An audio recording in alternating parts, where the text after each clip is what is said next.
I'm going to share with you a story of like when I was learning how to snowboard and how like learning how to snowboard is actually one of the best ways to think about budgeting and if you have a long-term goal.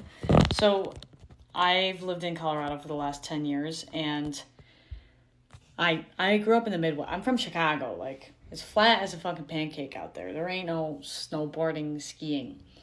And I remember the first time I ever was on like a black diamond. I think it was on accident because I would never intentionally do that. It was so steep. I mean, it literally looked like just vertical down. And anytime I looked towards I mean, you couldn't even see the bottom of the mountain. It's just endless. But anytime I looked to where the end of my vision would go, I would get so scared. Gosh, my nails, I know, it's so bad. They're getting fixed. Stop. I get so scared, I'd be like, I can't do this. I can't do this. But so what I started to do instead was just focus on like 3 feet ahead of me.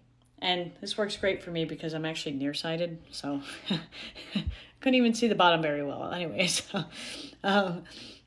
and I would just focus on like I just had to get through the next 3 feet, And for people who are in survival mode, who have ADHD, CPTSD, whatever, like if you're a spender rather than a saver and you have some financial goals for yourself, don't minimize the goal. Don't minimize the vision, but minimize the ask of like where you're at right now.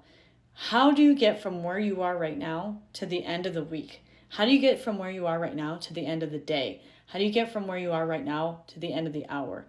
When I say like I plan out my week, I literally wake up every single day and it feels like I'm climbing a new mountain. Every single day. Every single day feels like a new mountain. And I know that's probably what it feels like for you. It's like you see this big goal and you try to think in terms of weeks, months, like, or years, and you're just like, yeah, fucking right.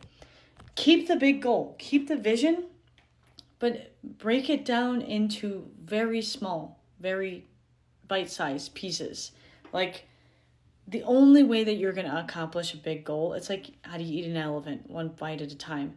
If all you can focus on doing, and this comes from like grief research, this comes from like an abundance of science. Like it's like we know this. Why? Because the feedback loop is smaller.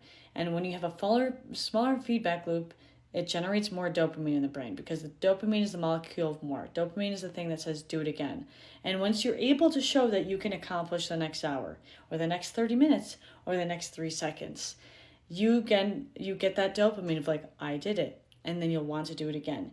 You will only know how small you need to make the goal based on whether or not you actually do it. Like you make it as small as it is that you will do it.